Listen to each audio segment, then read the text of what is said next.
जय हिंद साथियों आज के इस वीडियो में हम पढ़ने वाले हैं पंचवर्षीय योजना। जी हाँ साथियों, पंचवर्षीय योजना से हर साल 2 या 3 क्वेश्चन आपके एग्जाम में पूछा जाते हैं। आप चाहे बीपीएससी एग्जाम का तैयारी कर रहे हैं या आप किसी भी कंपटीशन एग्जाम का तैयारी कर रहे हैं, यहाँ से क्वेश्चन 100% 2 से 3 क्वेश्चन पूछा जाता है। और साथियों, आप लोग से हम वादा करते हैं कि आज की इस वीडियो में जितना आप लोग को पंचवर्षीय योजना के बारे में क्वेश्चन बताने वाले हैं, पूरा निचोड़ बताने वाले हैं, इससे आप लोग के एग्जाम में एक भी क्वेश्चन बाहर नहीं आने वाला है और इससे बाहर एक भी क्वेश्चन बनेगा भी नहीं। यानी इस वीडियो में आज आप लोग को पूरा निचोड़ यानी पंचवर्षीय योजना का पूरा निचोड़ इसी वीडियो में हम खत्म करने वाले हैं। तो आप लोग से रिक्वेस्ट करेंगे कि अगर आप लोग चैनल पर पहली बार विजिट किए हैं तो चैनल को सब्सक्राइब करके जुड़ जाइए। देख सकते हैं कि पंचवर्षीय योजना का जो कार्यकाल है, कुल 12 पंचवर्षीय योजना अभी तक में हुआ है। यानी 1951 में शुरू हुआ है और 2017 तक, इसके बीच में जो है कुल 12 पंचवर्षीय योजना हुआ है। तो 12 के बारे में पूरा डिटेल से हम पढ़ने वाले हैं। जैसा कि आप यहाँ पे स्क्रीन पे देख सकते हैं कि कुल यहाँ पे 12 पंचवर्षीय योजना हम यहाँ पे लिखे हैं। लेकिन इनसे पहले कुछ महत्वपूर्ण पॉइंट है, उसको हम समझ लेते हैं, उसके बाद सभी का कार्यकाल यहाँ पे हम समझेंगे। तो चलिए महत्वपूर्ण पॉइंट को हम पहले देख लेते हैं। तो यहाँ पे लिखे है पंचवर्षीय योजना। आखिर ये योजना होता क्या है, ये योजना कहाँ से लिया गया है? तो ये जो है पंचवर्षीय योजना जो 5 साल का होता था, ये कहाँ से लिया है? भारत। तो ये रूस से अपनाया है। भारत ने पंचवर्षीय योजना रूस से अपनाया है। ये ऑब्जेक्टिव में पूछा जाता है कि भारत ने पंचवर्षीय योजना कहाँ से अपनाया है, तो रूस देश से अपनाया है। ये पॉइंट ध्यान रखिएगा। और जिसका मुख्य काम क्या होता है? योजना आयोग का था। यानी पंचवर्षीय योजना का मुख्य काम क्या होता है? योजना आयोग का था। और ये योजना आयोग होता क्या है, इसको भी हम समझ लेते हैं। तो सबसे पहले यहाँ आप देखिए कि आर्थिक नियोजन के बारे में, कि आर्थिक नियोजन क्या होता है।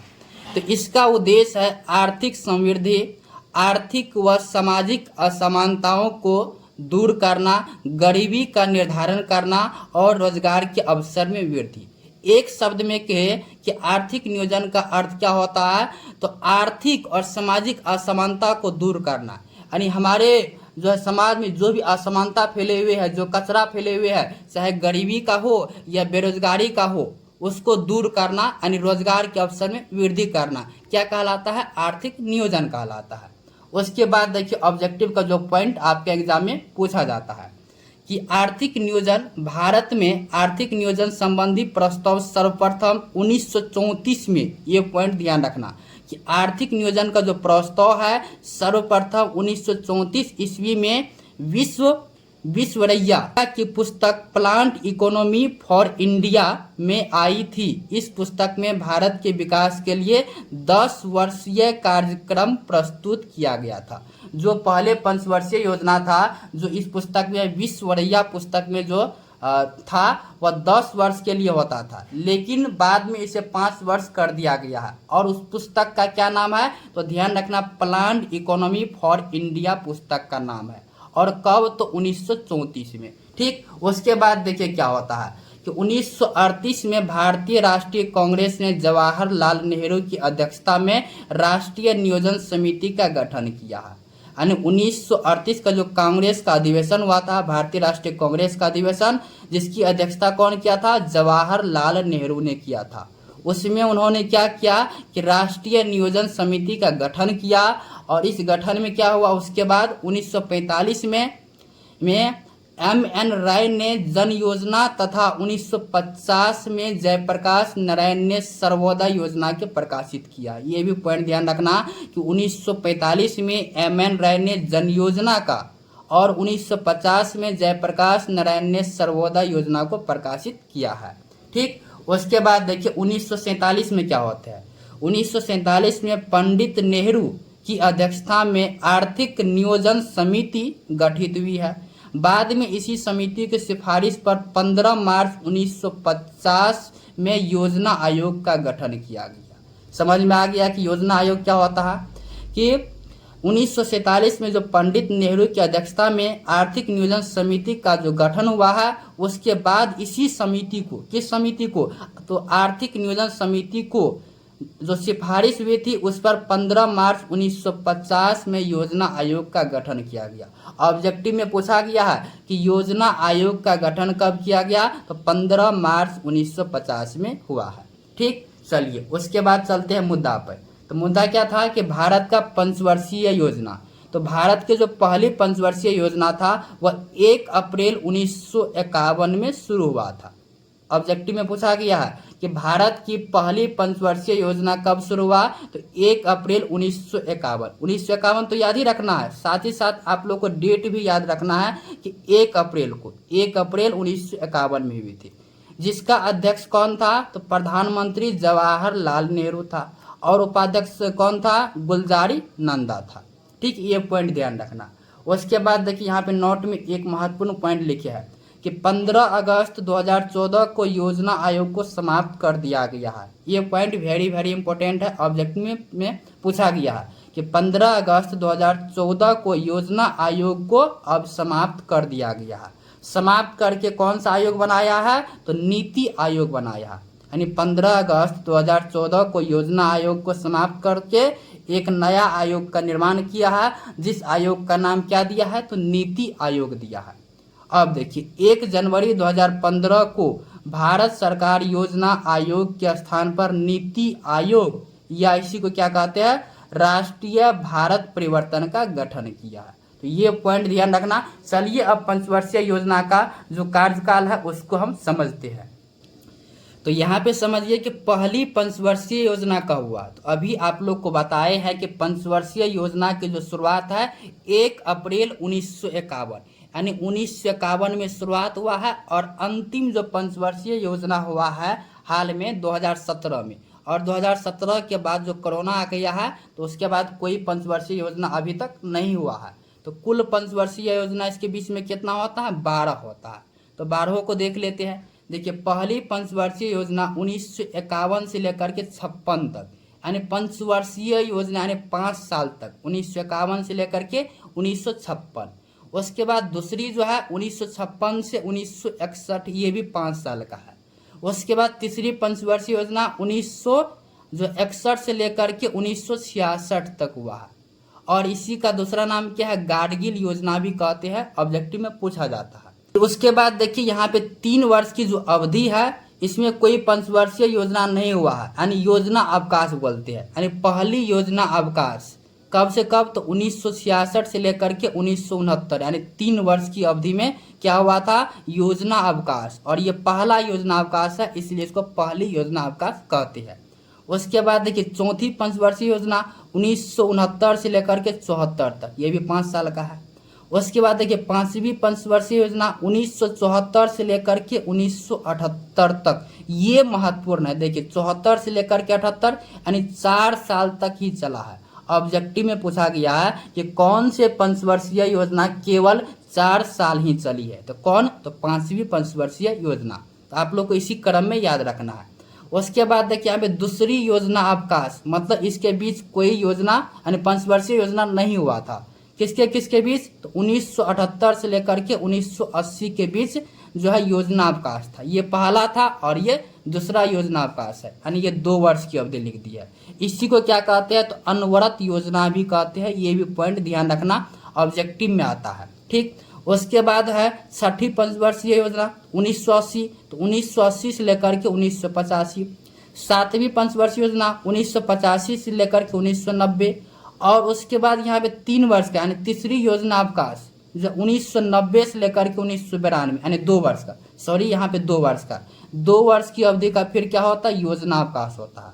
ठीक, उसके बाद देखिए क्या आता है यहाँ पे, उसके बाद है 8वीं पंचवर्षीय योजना जो 1992 से लेकर के 1997, यानी 5 वर्ष का। और 9वीं पंचवर्षीय योजना 1997 से लेकर के 2002। उसके बाद है 10वीं पंचवर्षीय योजना 2002 से लेकर के 2007 तक है। और 11वीं पंचवर्षीय योजना 2007 से लेकर के 2012 तक है। और 12वीं पंचवर्षीय योजना 2012 से लेकर के 2017 तक। और 17 के बाद जो है अभी तक कोई पंचवर्षीय योजना नहीं हुआ है। तो कुल जो है 12 पंचवर्षीय योजना हुआ है। और यहाँ पे एक पॉइंट आप लोग को घेर करके हम बताने का प्रयास किए हैं कि पहली योजना अवकाश कितने साल का, 3 वर्ष का। और कब से कब 1966 से लेकर के 1969। फिर दूसरी योजना अवकाश 1978 से लेकर के 1980, ये 2 वर्ष का है। और तीसरी योजना अवकाश 1990 से लेकर के 1992, ये 2 वर्ष का है। तो ये पॉइंट आप लोग ध्यान रखिएगा, ऑब्जेक्टिव में पूछा जाता है। ठीक, चलिए उसके बाद जो है पहली पंचवर्षीय योजना में क्या हुआ, दूसरी में क्या हुआ, संपूर्ण जानकारी यहाँ पे प्राप्त करते हैं।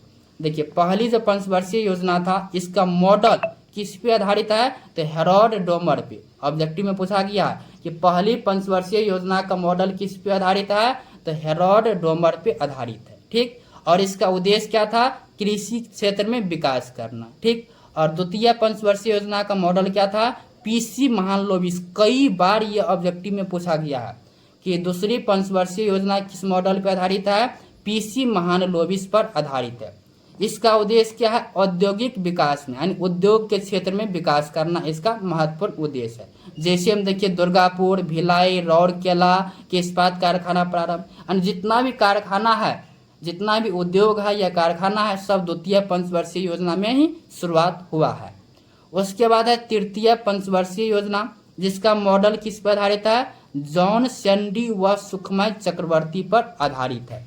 और इसका उद्देश्य क्या है, जो पहला में कृषि और दूसरा में है क्या, औद्योगिक, तो दोनों का इसमें जो है जोड़ दिया गया है, यानी कृषि और उद्योग दोनों पर बल दिया गया है।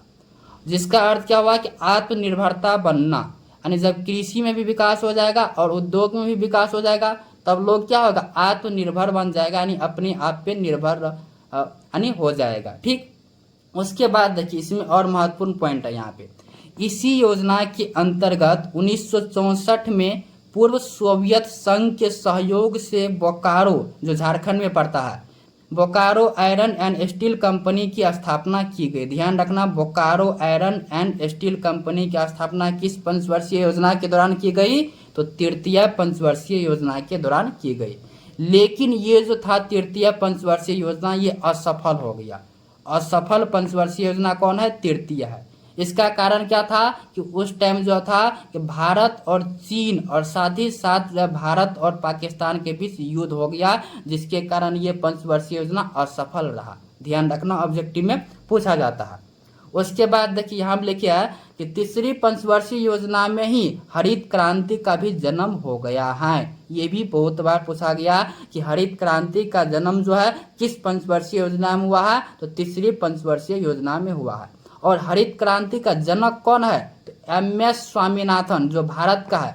अगर पूछा जाए कि हरित क्रांति का भारत में जनक कौन है, तो एम.एस. स्वामीनाथन। लेकिन पूछा जाए कि हरित क्रांति का जनक विश्व में कौन है, विश्व में पूरा जो दुनिया में इसका जनक कौन है, तो नॉर्मन ई बोरलॉग है। ये पॉइंट ध्यान रखना, यहाँ पे कंफ्यूजन नहीं होना है। अगर भारत का पूछा जाए तो एम.एस. स्वामीनाथन, और विश्व का पूछा जाए तो नॉर्मन ई बोरलॉग है। ठीक है, चलिए उसके बाद आगे चलते हैं चौथा योजना पे।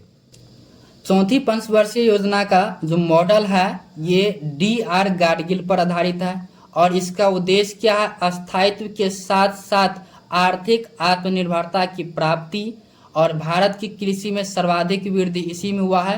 ये ध्यान रखना, ऑब्जेक्टिव में पूछ लिया जाता है। उसके बाद है परिवार नियोजन कार्यक्रम, वेरी इंपॉर्टेंट पूछा गया है कि परिवार नियोजन कार्यक्रम किस पंचवर्षीय योजना में हुआ है, तो चौथी में।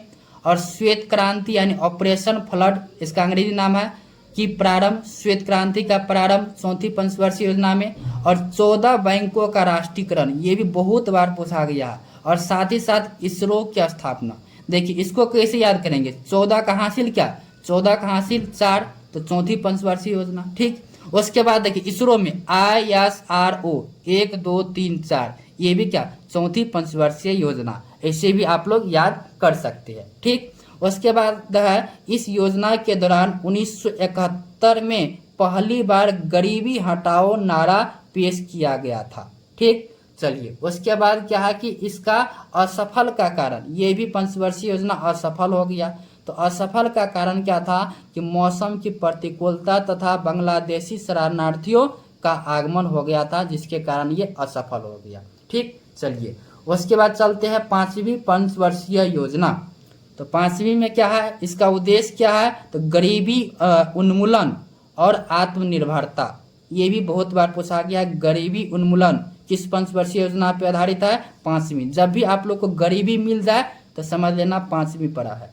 और ये 4 वर्ष का ही था, शुरू में बताया इसका योजना काल 1974 से लेकर के 78, यानी 4 वर्ष जोड़ सकते हैं 20 में, इसलिए इसको 4 वर्षीय योजना भी कहते हैं। और 20 सूत्री कार्यक्रम 1975 में शुरुआत हुआ था, ये भी ध्यान रखना। गरीबी एवं बेरोजगारी पर ध्यान दिया गया, वेरी वेरी इंपॉर्टेंट पॉइंट। गरीबी पर ध्यान और बेरोजगारी पर ध्यान किस पंचवर्षीय योजना में? तो 5वीं में। और गरीबी हटाओ का नारा, बहुत महत्वपूर्ण पॉइंट, कई बार पूछा गया है कि गरीबी हटाओ का नारा किस पंचवर्षीय योजना के दौरान दी गई थी? तो 5वीं। इसमें भी आप लोग भेविया लगा सकते हैं। उसके बाद है कि काम के बदले अनाज कार्यक्रम, यानी काम के बदले अभी जो वर्तमान में पैसा मिलते हैं, लेकिन पहले काम के बदले में अनाज मिलते थे। तो ये जो कार्यक्रम किस पंचवर्षीय योजना के दौरान हुआ? तो 5वीं। ठीक। उसके बाद है जनता पार्टी शासन द्वारा 1978 में इस योजना को समाप्त कर दिया गया। किसके द्वारा? तो जनता पार्टी शासन द्वारा। कब? तो 1978 में। ऐसे भी ध्यान रख सकते हैं, यहाँ पे 1978 है। ठीक। चलिए, उसके बाद है छठा पंचवर्षीय योजना। इसका उद्देश्य क्या है? गरीबी उन्मूलन और रोजगार में वृद्धि करना। और ये महत्वपूर्ण है, नाबार्ड की स्थापना किस पंचवर्षीय योजना में हुआ है? तो 6ठी में। याद कैसे करेंगे? नाबार्ड, NABARD, 1 2 3 4 5 6, मतलब 6 को अंक है यहाँ पे, तो 6 याद कर सकते हैं। यानी 6ठी पंचवर्षीय योजना में नाबार्ड की स्थापना हुई है। और नाबार्ड का फुल फॉर्म क्या होता है, ये आप लोग कमेंट कर दीजिएगा। चलिए आगे बढ़ते हैं 7वीं पंचवर्षीय योजना। तो 7वीं पंचवर्षीय योजना का उद्देश्य जो है, ये समग्र रूप से उत्पादकता को बढ़ाना है। और भोजन, काम और उत्पादन का नारा, वेरी वेरी इंपॉर्टेंट पॉइंट, भोजन, काम और उत्पादन का जो नारा है वह 7वीं पंचवर्षीय योजना में दी गई है। और जवाहर रोजगार योजना 1989 की शुरुआत, ये भी महत्वपूर्ण पॉइंट है, इंपॉर्टेंट पॉइंट है। उसके बाद है ऑपरेशन ब्लैक बोर्ड 1987 की शुरुआत 7वीं पंचवर्षीय योजना के दौरान इंपॉर्टेंट है। और सेबी की स्थापना 12 अप्रैल 1988 में, ये भी 7वीं पंचवर्षीय योजना के दौरान ही दी गई है। चलिए अगला देखते हैं 8वीं पंचवर्षीय योजना। 8वीं पंचवर्षीय योजना का उद्देश्य है मानव संसाधन का विकास। मानव संसाधन का विकास जो है वह 8वीं पंचवर्षीय योजना का उद्देश्य है। और प्रधानमंत्री रोजगार योजना 1993 की शुरुआत, ऑब्जेक्टिव में पूछा गया है कि प्रधानमंत्री रोजगार योजना की शुरुआत कब हुई है? 1993। और 1993 जो आता है वो 8वीं पंचवर्षीय योजना के कार्यकाल में आता है। ध्यान रखना, 8वीं पंचवर्षीय योजना का कार्यकाल आप लोग को बताया है, जिसके बीच क्या आता है? 1993 आता है। ठीक। चलिए उसके बाद है 9वीं पंचवर्षीय योजना, जिसका उद्देश्य है न्यायपूर्ण वितरण एवं समानता के साथ विकास। और इसका सफल होने का कारण क्या है? अंतर्राष्ट्रीय मंदी को जिम्मेदार मानना। ठीक है। चलिए उसके बाद देखते हैं 10वीं पंचवर्षीय योजना, जो कि महत्वपूर्ण है। उद्देश्य है देश में गरीबी एवं बेरोजगारी समाप्त करना। और अगले 10 वर्षों में प्रति व्यक्ति आय दोगुनी, पूछा गया पॉइंट है, वेरी वेरी इंपॉर्टेंट पॉइंट। अगले 10 वर्षों में प्रति व्यक्ति आय दोगुनी, 10 वर्ष में 10वीं पंचवर्षीय योजना कितना? दोगुनी होनी चाहिए। उसके बाद है कि मनरेगा, यानी महात्मा गांधी राष्ट्रीय ग्रामीण योजना 2005 की प्रारंभ इसी पंचवर्षीय योजना के दौरान हुई थी। किसकी? तो 10वीं पंचवर्षीय योजना के दौरान हुई थी। और महात्मा गांधी राष्ट्रीय ग्रामीण रोजगार का जो योजना था वह 100 दिन का रोजगार दिया जाता है। और न्यूनतम मजदूरी जो है वह 220 रुपया दिया जाता है। लेकिन 2 अक्टूबर 2009 से पहले इसका नाम क्या था? नरेगा था। वर्तमान में ये हो गया है महात्मा गांधी राष्ट्रीय ग्रामीण योजना, जिसको मनरेगा के नाम से जानते हैं। ठीक। चलिए उसके बाद देखते हैं 11वीं पंचवर्षीय योजना, जिसका उद्देश्य क्या है? तीव्रतम एवं समावेशी विकास। और प्रारंभ कब हुआ है? 1 अप्रैल 2007 से, यानी 2007 से लेकर के 2012 तक था। ये तो शुरू में ही बता दिया है। और 1 अप्रैल, ये भी ध्यान रखना, ऑब्जेक्टिव में पूछ लिया जाता है। उसके बाद है शिक्षा के लिए विषय वस्तु, थीम अनिवार्य प्रारंभिक शिक्षा। इसका थीम क्या है? 11वीं पंचवर्षीय योजना का थीम क्या था? अनिवार्य प्रारंभिक शिक्षा था। ठीक। ऑब्जेक्टिव में पूछ लिया जाता है। उसके बाद है लास्ट का 12वीं पंचवर्षीय योजना, जिसका उद्देश्य है तीव्र आर्थिक समावेशी और धारणीय विकास और सर्वाधिक धनराशि सामाजिक सेवाओं की मद में विनिहित की गई थी। ये भी पॉइंट ध्यान रखना, ऑब्जेक्टिव में पूछ लिया जाता है। तो साथियों आज का वीडियो पंचवर्षीय योजना से था और जितना भी आप लोग को थ्योरी बताई है आपके एग्जाम में इससे बाहर जो है ना, आप अगर सोच भी नहीं सकते, इससे बाहर आपके एग्जाम में एक भी प्रश्न नहीं आने वाले हैं। जितना बताए हैं सभी प्रश्न आपको इसी वीडियो से आने वाले हैं। हो सके तो आप लोग वीडियो को दोबारा देख लीजिए और चैनल पर पहली बार आए हैं तो चैनल को सब्सक्राइब करके जुड़ जाइए और वीडियो आप लोग को कैसा लगा ये भी कमेंट करके ज़रूर बताइएगा। चलिए फिर मिलेंगे नए वीडियो में, तब तक के लिए धन्यवाद।